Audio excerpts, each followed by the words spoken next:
Travis Smiley, preach it. Thank you, man. Politics in this country is crazy. You put things in perspective that even I didn't. The right is playing fast and loose with facts and scapegoating everyone under the sun, especially black and brown people. As a white man, I do not agree with this, and I am on my black and brown brothers and sisters' side. Fight the good fight. You know that I am part of the resistance. Let's fight the power. Our freedom of speech is freedom of death. We got to fight the powers that be. KBLA Talk 1580. We've got your black. Shine, flies, no time to waste while it's passing you by. Shine, flies, be patient, 'cause good things happen in time. We gon' get it right, we gon' get it right, we gon' get it right. We gon' get it right. Protests and anthems, yes, we chanting a movement of people. It's like we dancing to the ministry of. It's the energy of, in memory of them that we love. The trinity of the people, the peace, the power, the truth. We speak the powers even louder. We can say it blacker, we can say it prouder. A woman vice president that went to Howard. Now we talk helping black businesses, and our differences is magnificent. Bringing light to the point where the prisons is. I was told good life is where forgiveness lives. The ascension is to leave what's left behind and feed the seeds with deeds that bless the mind, caress the mind, and question justify. With you and God in time, my best align. Shine, flies, no time to waste while it's passing you by. Shine, flies, be patient, 'cause good things happen in time.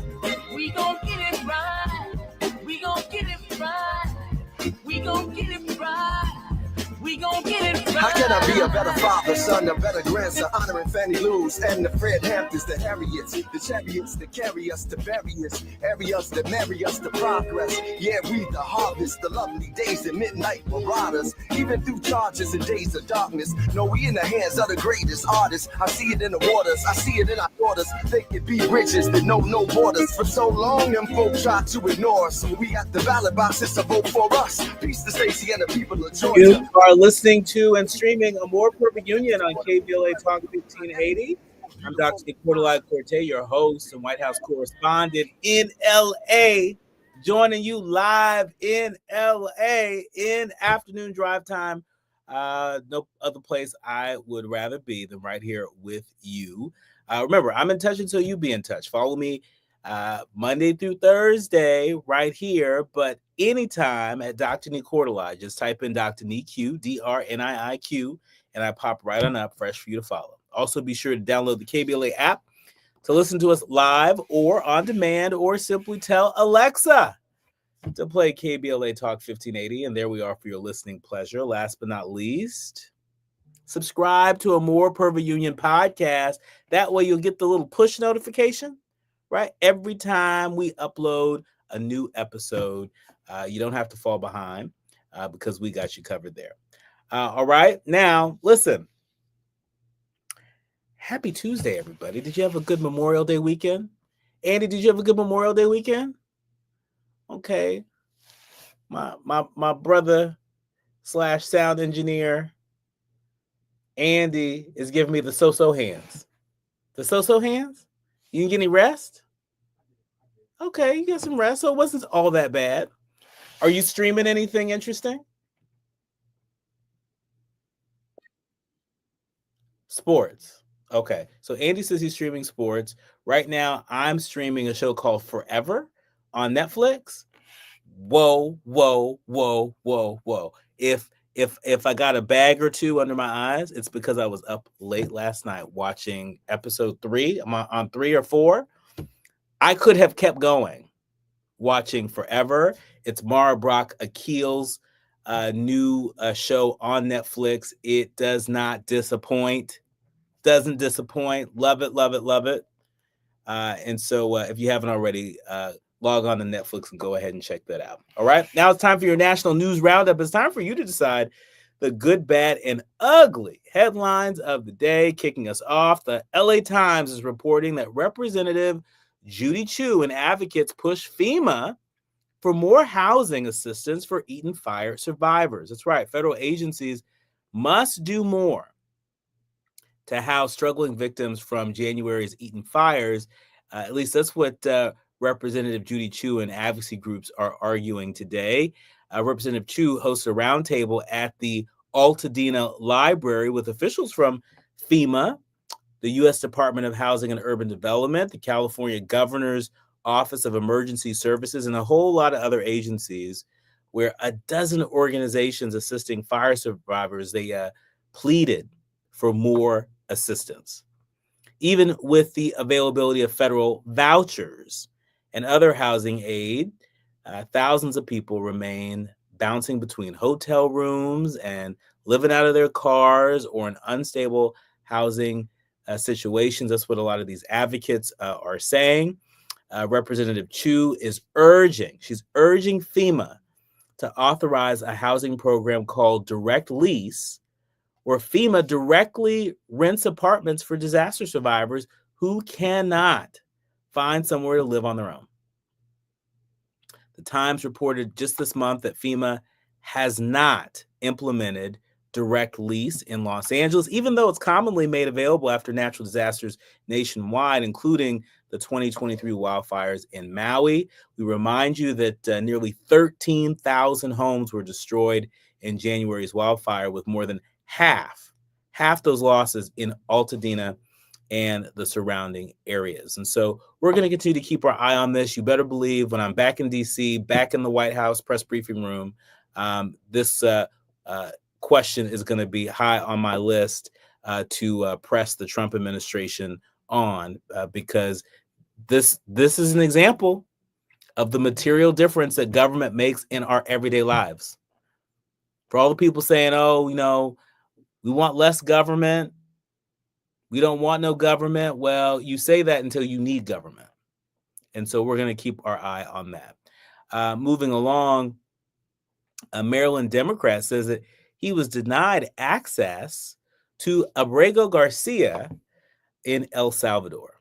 Now, I don't know about you, but if somehow, some way I got caught up in the system and the system turned a blind eye to my due process, and that meant putting me on a plane and taking me to a country that's not my home and incarcerating me, I want y'all to pull out all the stops. Pull out all the stops. I want every member of Congress, every senator, I want everybody to rally around getting me home safe and sound to my family. And I suspect the feeling is no different for Abrego Garcia. The USA Today reporting that Maryland Democrat Representative Glenn Ivey said that he was denied access to meet with Kilmar Abrego Garcia during a recent trip to El Salvador. You might remember that Abrego Garcia, a union sheet metal worker and father of three from Maryland, was wrongly deported to the Central American country in March. He was taken to the notorious Terrorism Confinement Center, otherwise known as CCOT, before being transferred to a facility with better conditions in April. I don't know what better conditions is, if that's where you're being transferred in the first place. Representative Ivey, who flew to El Salvador on May 23rd, told WJZ-TV in an interview that the U.S. ambassador to El Salvador had informed the Salvadorian government of his visit, but that's right, you guessed it, he was denied access to see Abrego Garcia. In April, you might remember that Senator Chris Van Hollen, also a Maryland Democrat, traveled to El Salvador and met with Abrego Garcia. And 4 House Democrats took a trip to El Salvador in April, and they were briefed by the U.S. Embassy in the case. And so this is a reminder, these are real people. These are real people who are being denied their due process. The government doesn't get to accuse you of a crime and then just eject you from the country. There's a process, a court process, and skipping over that process is illegal. It's against the Constitution. That is at the heart of what this issue is about. And so we need Abrego Garcia to come back, because if Abrego Garcia is treated like this, if he is able to continue to be in this confinement center in El Salvador. And if the administration is successful at sending folks to confinement centers, to detention centers around the world, right? That doesn't bode well for all of us. It doesn't bode well for our due process as a nation of laws. Finally, Wisconsin's Ron Johnson, he leads Senate Republicans' opposition to Trump's signature budget bill. Now, some might call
ZipRecruiter.com/free. KBLA Talk 1580. We've got a lot to talk about. KBLA Talk 1580 reminds you, when we fight, we win. The Youth Justice Coalition is challenging America's addiction to incarceration and discrimination. YJC works to dismantle policies leading to mass incarceration, law enforcement violence, and the school-to-prison pipeline. Their approach: transformative justice, community intervention, free LA high school, legal defense, and system monitoring. YJC promotes safety without relying on prisons. Their goal: prevent system contact and help people exit the system through direct action, advocacy, and education. Want to get involved or need help? Call 323-235-4243. That's 323-235-4243. Join YJC in creating change. When we fight, we win. KBLA Talk 1580, your voice for justice. This is a community call to action from KBLA Talk 1580. Texting enrolls you into recurring automated text messages. Consent not required to purchase. Message and data rates may apply. Hey, Dan, how you doing? Haven't seen you around the gym for a while. Yeah, I've really fallen off. Since I turned 40, I just don't get the results I used to get. Could be lower testosterone. Lower T? Yeah, I went through it a while back. Once you hit 40, your body has less free testosterone. I got Nugenix Total T, and it's made a huge difference for me. I've seen that ad on TV. Is it for real? Oh, yeah. The key ingredient is something called Tesnor, which helps boost free and total testosterone levels to help you trim up and stay lean. And it's made a difference for you? Man, I feel like I'm in my 20s again, at work, in the gym, and in the bedroom. Are they still giving out complimentary bottles for people to try it for themselves? Yeah, you just need to send them a text. Text EQUAL to 321-321 right now for your complimentary bottle of Nugenix Total T, the #1 selling testosterone booster at GNC. Plus, text now and we'll include a bottle of Nugenix Thermo, our most powerful fat incinerator ever, to help you get back into shape fast. Absolutely free. Text EQUAL to 321-321. That's EQUAL to 321-321. This is Joe Cordell of Cordell & Cordell. Cordell & Cordell is the largest family law firm in the country, with over 35 years of helping clients navigate divorce. That does give us certain advantages, for example, in focus and resources. But being big doesn't mean less personal or less local. Our attorneys live and work in your community, and as neighbors, they understand the challenges your families face. If you're a guy facing divorce, remember, Cordell & Cordell, a partner you can count on. 1455 Frazee, San Diego. CordellCordell.com. This is the story of the one. As a lineman, he does whatever it takes to keep the power on in his community. And he wants a partner like Grainger who does the same. Grainger offers the professional-grade products he needs, from voltage detectors to harnesses to hard hats, plus fast, dependable delivery, so he can rise to every challenge. Call 1-800-GRAINGER, click Grainger.com, or just stop by. Grainger, for the ones who get it done. The Comedy Connection series featuring KBLA's Zoe Williams, the voice of reason, and the alpha male of comedy, Ray Grady. We're going to transform relationship disasters into stand-up material live at Inglewood's Miracle Theater on May 31st at 7 p.m. Pacific Standard Time. My clinical team will disclose all of your dating woes, while the alpha male of comedy, Ray Grady, has hand-selected supremely talented comedians to roast all of our tragic relationship choices. I dare you to bring your ex's phone number, because Ray, he's going to text it live, and the crowd will be sourcing emojis. Tickets are moving swiftly, so don't hesitate to grab yours at themiracleinglewood.com before I diagnose your dating history as a pre-existing condition. Hit me! National News The Consequence. Informed opinion. And analysis beyond the headlines. You're listening to A More Perfect Union on KBLA Talk 1580. You are listening to and streaming A More Perfect Union on KBLA Talk 1580. I'm delighted to be in conversation yet again with Dr. Jonathan E. Collins. He is an assistant professor of political science at Columbia University, and here to help us make it make sense. So many headlines swirling. We appreciate your time, Dr. Collins. Oh, Dr. Q, it's a pleasure. It's a pleasure. I've been looking forward to this.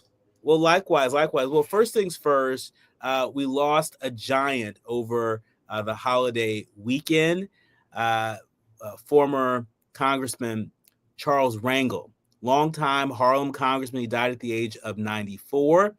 Known as the dean of the New York congressional delegation, he became the first Black chairman of the powerful House Ways and Means Committee, only to relinquish that position when he was censured in an ethics violation. But he has quite a storied legacy for us to reflect on for many, many, many years to come. How are you reflecting on the life and legacy of Representative Charles Rangel? Well, just by being in a sense of gratitude and feeling fortunate. So, as you mentioned, Dr. Q, Chuck Rangel is Harlem's very own, and so I'm broadcasting live from Morningside Heights, or what I consider to be Harlem West, and being able to walk the streets of Harlem on the regular, you see pretty much the product of a lot of Chuck Rangel, what he envisioned and what he stood for, which is Black community and Black people, and thinking about how we can take the fights for advocating for Black issues, to the national level. And the thing about Chuck Rangel is that he was not only just thinking about how to bring and procure federal resources for Black Americans in New York and really Black Americans across the U.S. He was very much one of the members of Congress who at the forefront, one of the CBC members who at the forefront for thinking globally about the sort of the Black connection that exists across the diaspora. When I was in college, I was a recipient of a Chuck Rangel Fellowship, where he has a pipeline of sending Black kids to opportunities through the State Department.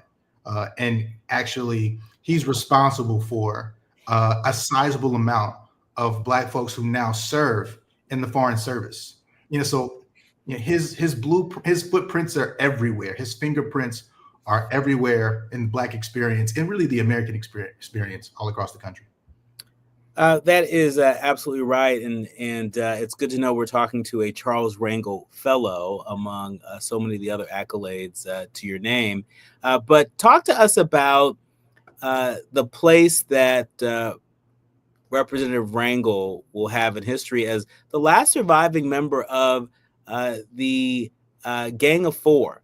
The others were David Dinkins, the city's first Black mayor, New York City, that is.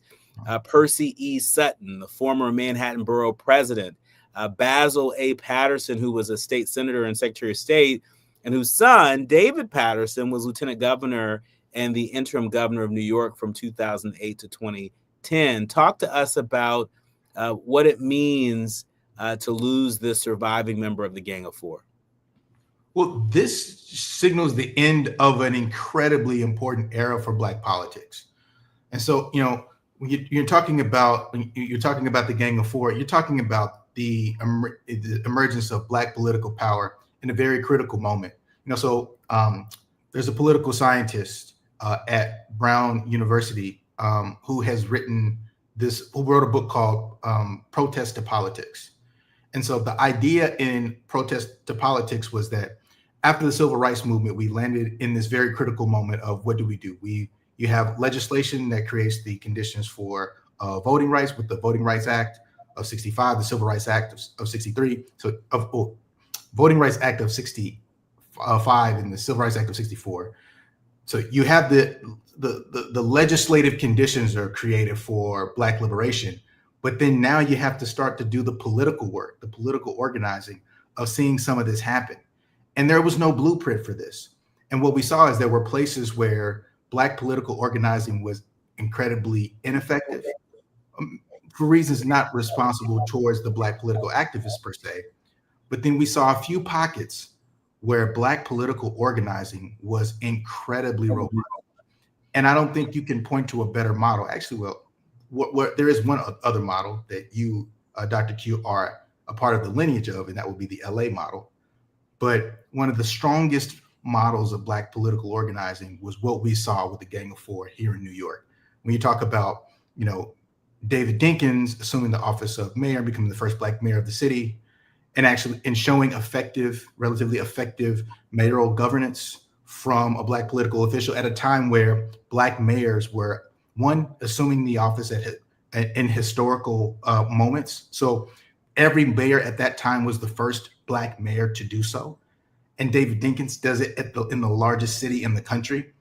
But then not only is Dinkins moving into the mayoral position, you have Basil Patterson, who is navigating the state politics. And so now you have a federalism infrastructure happening where there's Black political organizing at the city level, at the community level, of course, but then now you have New York State with a Black chair of the state legislature. I mean, I don't think what we saw will be duplicated at any time soon.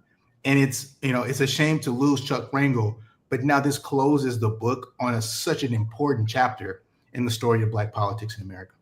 Yes, indeed. According to the New York Times, he participated in the Judiciary Committee's Watergate hearings, which, of course, led to the resignation of President Richard Nixon. He sought to stem the influx of illegal drugs as the chair of the Select Committee on Narcotics Abuse and Control. And he uses leverage on the Ways and Means Committee to create empowerment zones for economic opportunity, all of that including widening opportunities for trade with Africa and the Caribbean.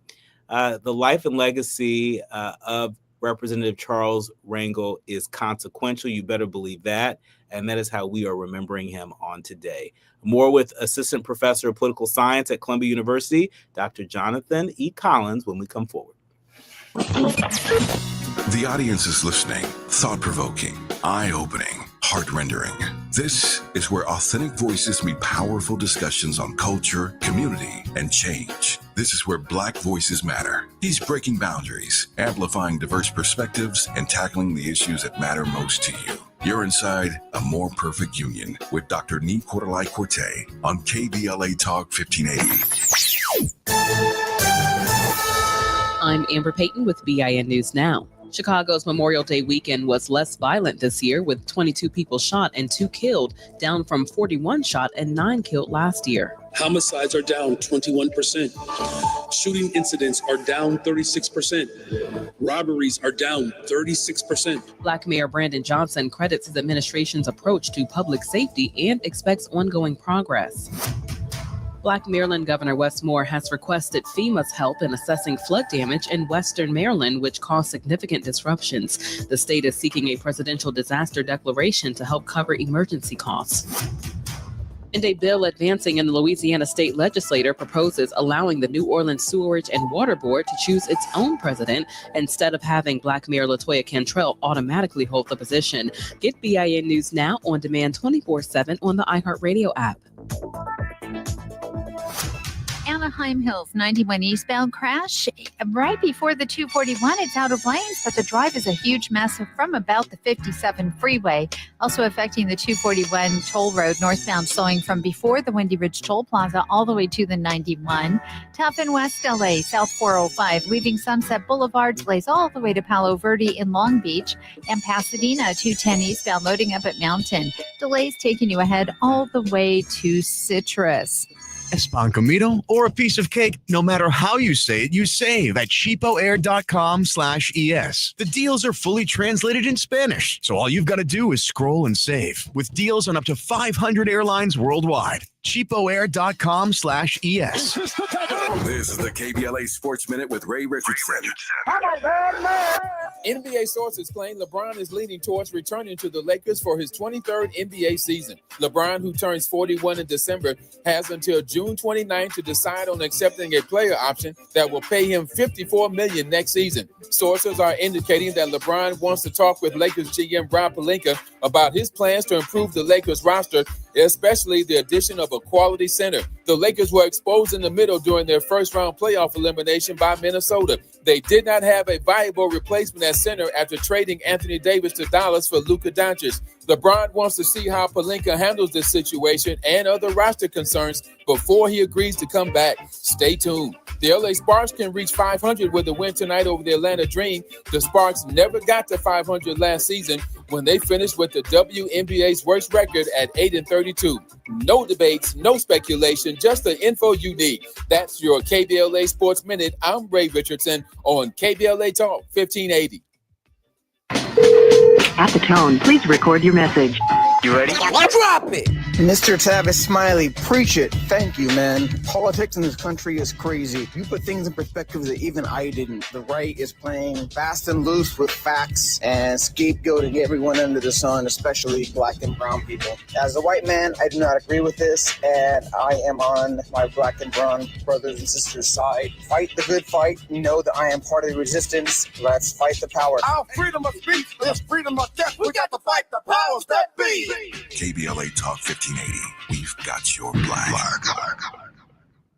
Looking for a purposeful and passionate way to make a difference in your community? Volunteer with our Senior Medicare Patrol and help prevent Medicare fraud. S&P volunteers work in their community educating peers about healthcare fraud and how to prevent and detect it. Free training starts soon. Check us out online or at an S&P open house near you. We're on a mission to stop fraud. Join our team. You make a difference. Visit caspvolunteer.org. Protect yourself from Medicare card scams. Scammers may call, email, or even knock on your door claiming they need your Medicare info, asking for money or threatening to cancel your benefit. Don't fall for it. It's a scam. Remember, Medicare doesn't need to verify your information. They already have it. Medicare won't charge you for a new card and will never threaten to cancel benefits. Check your Medicare statements for suspicious charges and report scams to the California Senior Medicare Patrol at 1-855-613-7080. We're here to help. KBLA Talk 1580. We've got a lot to talk about.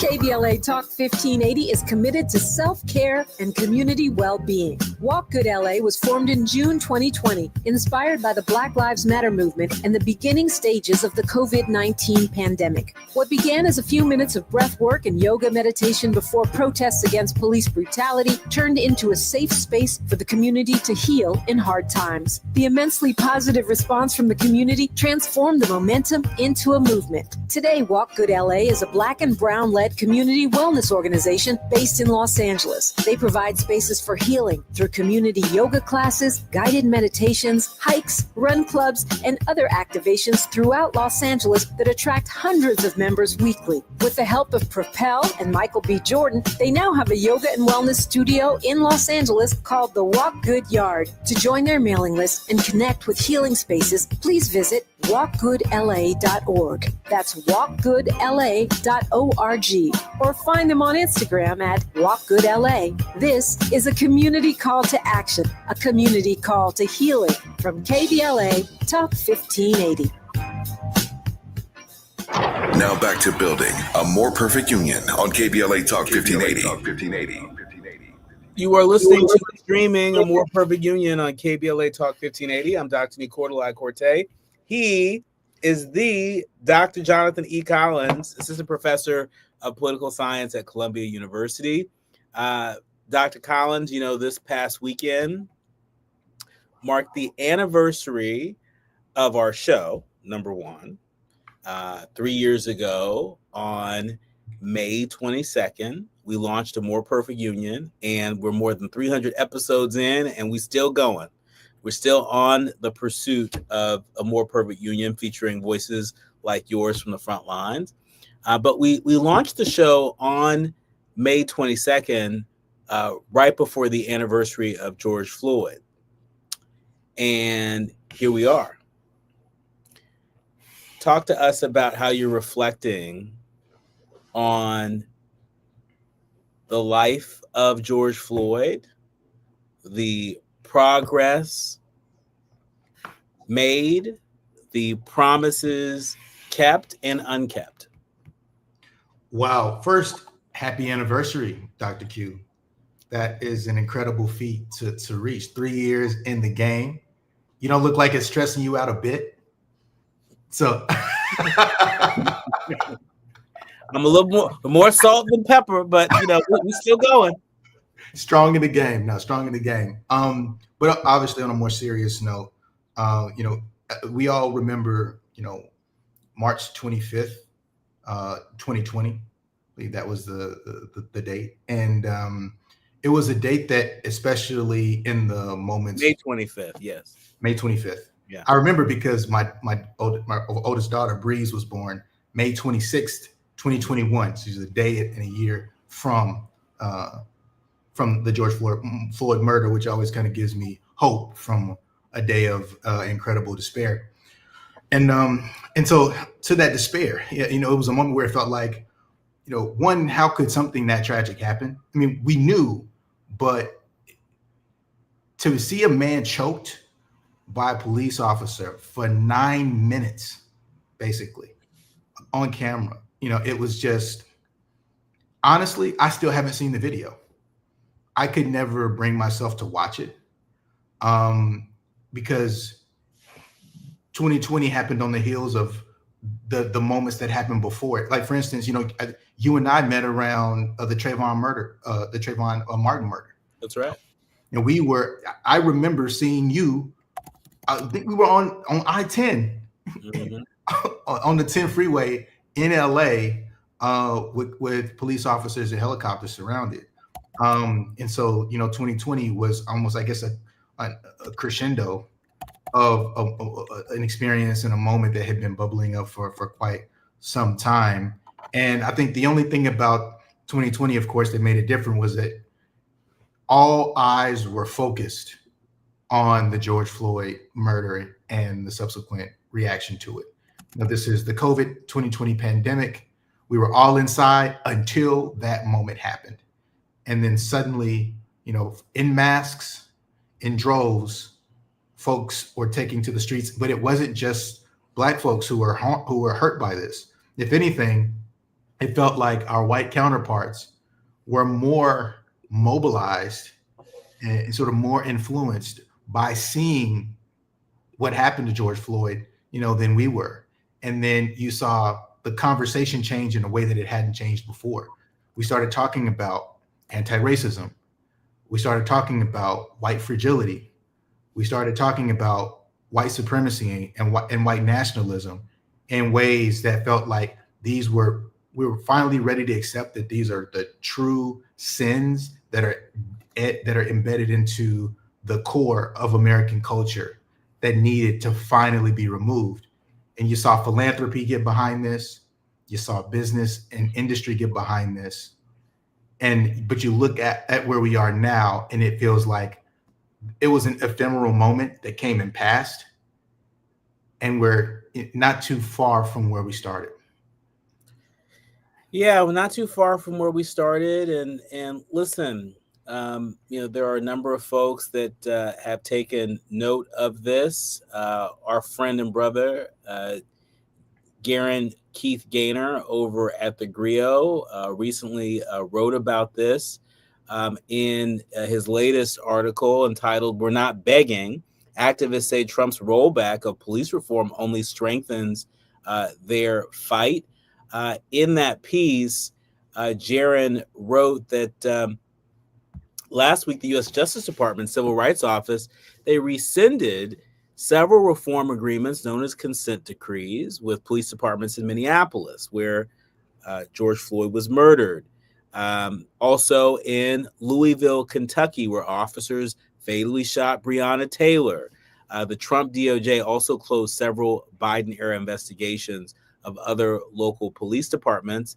What do you make of this? I think there are a number of people that will look at this and say, was the Black Lives Matter movement, was it a failure? Was the fight around police reform, was it even worth it? What say you?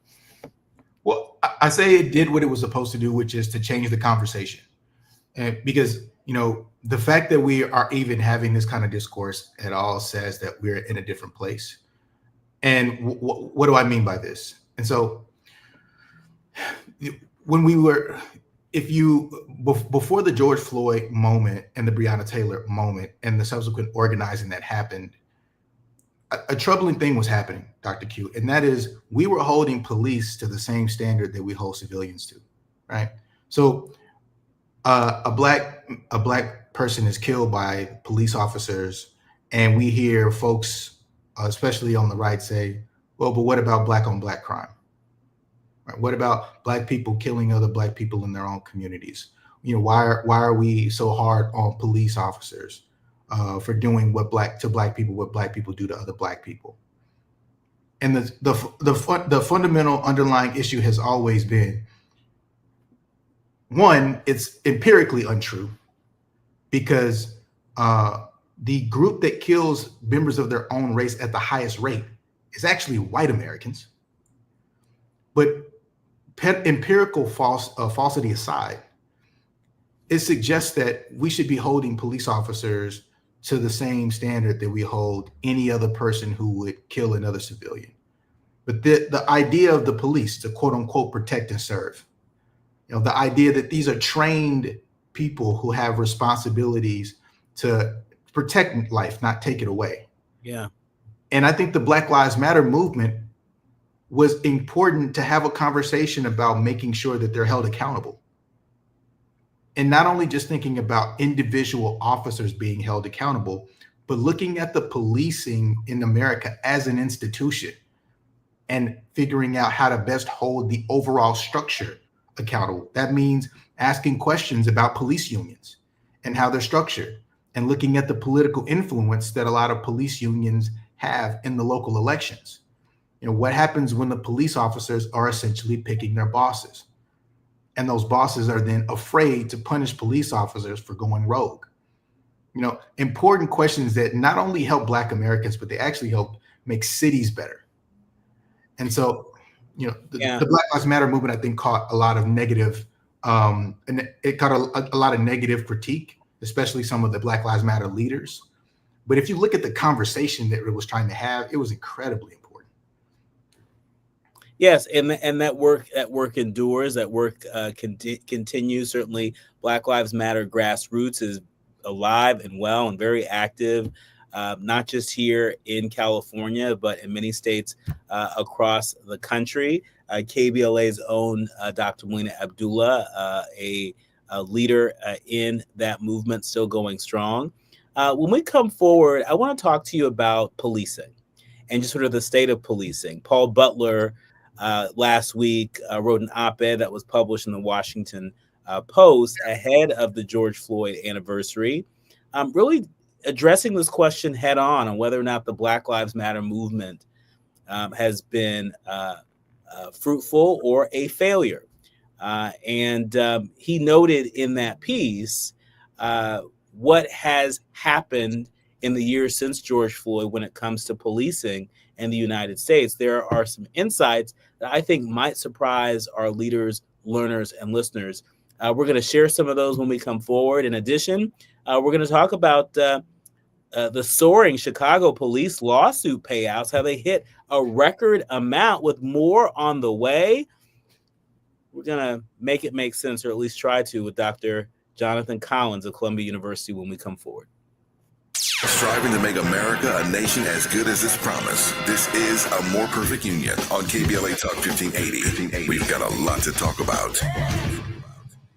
Texting enrolls you into reoccurring automated text messages. Consent not required to purchase. Message and data rates may apply. Hey, Dan, how you doing? Haven't seen you around the gym for a while. Yeah, I've really fallen off. Since I turned 40, I just don't get the results I used to get. Could be lower testosterone. Lower T? Yeah, I went through it a while back. Once you hit 40, your body has less free testosterone. I got Nugenix Total T, and it's made a huge difference for me. I've seen that ad on TV. Is it for real? Oh, yeah. The key ingredient is something called Tesnor, which helps boost free and total testosterone levels to help you trim up and stay lean. And it's made a difference for you? Man, I feel like I'm in my 20s again, at work, in the gym, and in the bedroom. Are they still giving out complimentary bottles for people to try it for themselves? Yeah, you just need to send them a text. Text EQUAL to 321-321 right now for your complimentary bottle of Nugenix Total T, the #1 selling testosterone booster at GNC. Plus, text now and we'll include a bottle of Nugenix Thermo, our most powerful fat incinerator ever, to help you get back into shape fast, absolutely free. Text EQUAL to 321-321. That's EQUAL to 321-321. If you need to hire, it seems like the whole process can be exhausting.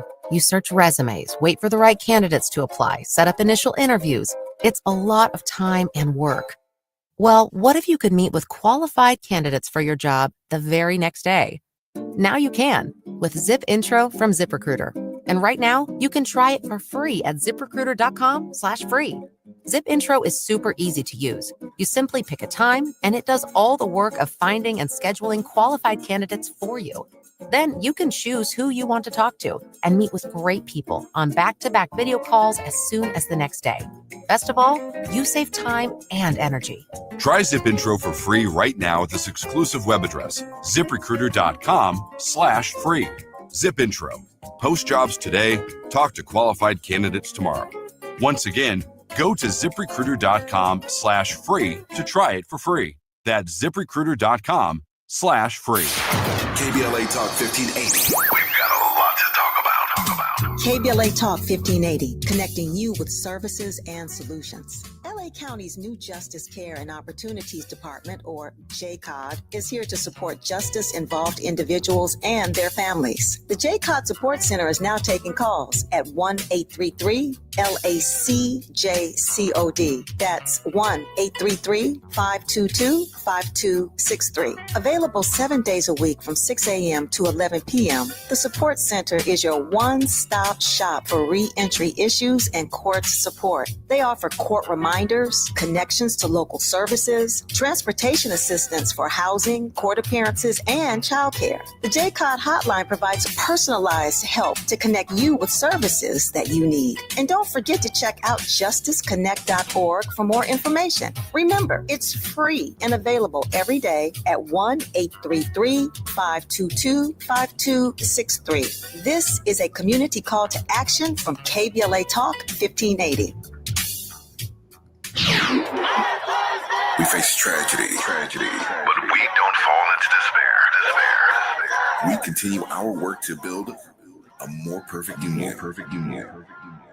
You are listening to and streaming A More Perfect Union on KBLA Talk 1580. I'm Dr. Nii-Quartelai Quartey, and he is Dr. Jonathan E. Collins, Assistant Professor of Political Science at Columbia University. And we've been just reflecting on the legacy of George Floyd and the legacy of the Black Lives Matter movement. In addition, we've been talking about promises made, promises kept, and promises unkept. And this conversation is very much a part of calls for reform when it comes to policing in America.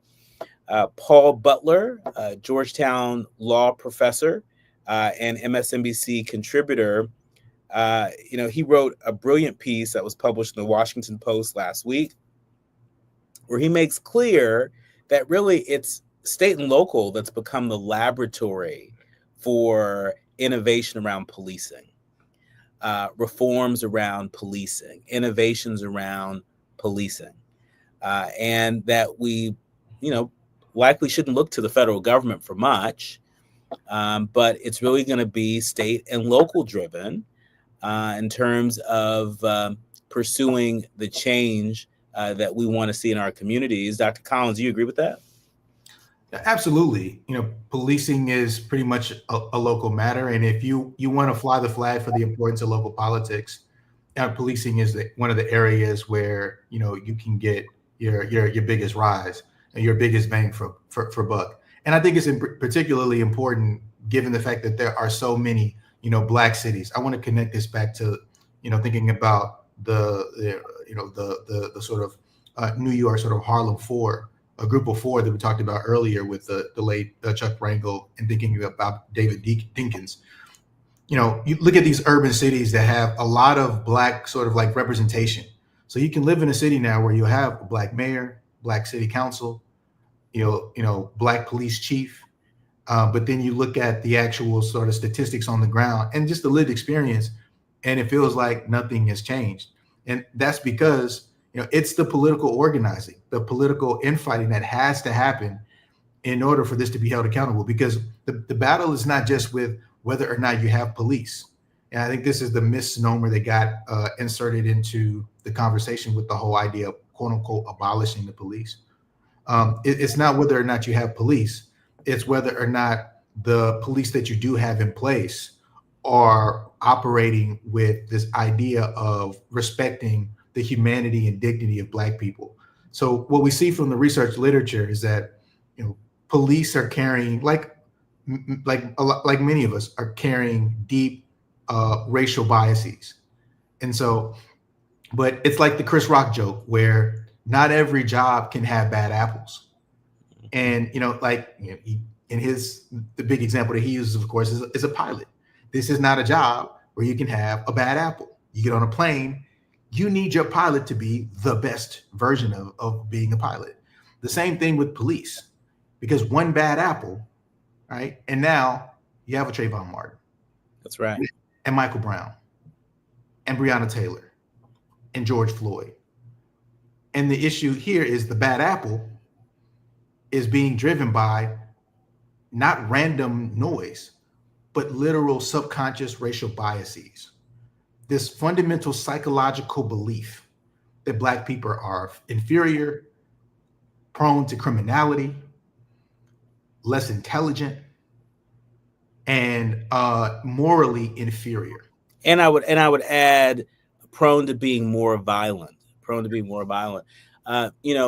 Collins, in our remaining minutes, and your point is well taken there. I mean, just as you were laying that out, I couldn't help but think about, the guardian versus gladiator mentality when it comes to policing. And for a long time, that gladiator mentality has won out. A lot of people argue that it still wins out, and rarely does that guardian mentality have a chance to win. But we still hold on to hope. With that, I don't know if you saw this Chicago Tribune article.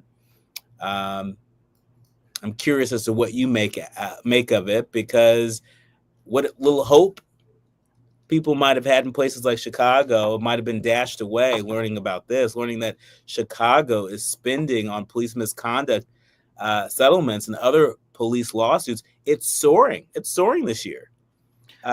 Through May alone, the city council has already approved, get this, at least $145.3 million in taxpayer payments to settle lawsuits involving Chicago police departments. It's a record number that dwarfs the sum from past years, according to an analysis by the Chicago Tribune. That amount far above the $82.6 million that Mayor Brandon Johnson and the aldermen budgeted for settlements, verdicts, and legal fees involving the department.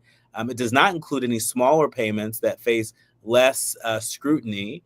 What do you make of this? I don't think we talk enough about the payouts that come out of city budgets across the country. What do you make of this in our remaining minutes? Well, there's a couple of things. One, at least there is a price being paid for the negligence of police officers that we tend to see, especially in Black communities that are heavily over-policed. But at the same time, the most important thing here is that our communities are overly policed. And it's particularly painful when you look at, it's folks of color that are actually more willing to increase their tax contribution to governments than white folks. When you look at survey data, it's always Black folks, Black and brown folks, that when you survey them about, are you willing to pay more in taxes? It's always them. It's always us that are willing to pay more in taxes. So you look at this understanding of the tax contribution, but then this going to services that are literally killing us. And then you look at the additional tax contribution that we are making in the aftermath of paying for services that are literally killing us. It's as if, it's like paying a premium for the doctor that's poisoning you. Right. And so when you look at this, it comes to light the idea that Black representation, just Black political leadership on its own, is not going to save us. That's right. It's a bigger system that folks are working in, and we've got to be that much more dynamic in our thinking and our organizing. I mentioned that $145.3 million in taxpayer payments to settle lawsuits involving Chicago police through May. What I didn't mention is that it leaves out a whopping $120 million federal judgment, where the city was ordered to pay that in March for two wrongful conviction cases. And so if there's no better incentive to do better, isn't it these payouts? At least that's what I think. But I'm sure we'll keep talking about this. My thanks to Dr. Jonathan E. Collins, assistant professor of political science over at Columbia University. We appreciate having you join us on a regular basis to contribute. We will talk to you again soon. Thank you, leaders, learners, and listeners. I'll see you soon. That's right. You're listening to A More Perfect Union on KBLA Talk 1580. More when we come forward. KBLA 1580 Santa Monica. I'm Amber Payton with BIN News Now. The CDC and Health and Human Services Secretary Robert F. Kennedy Jr. have stopped recommending COVID vaccines for pregnant women and healthy children.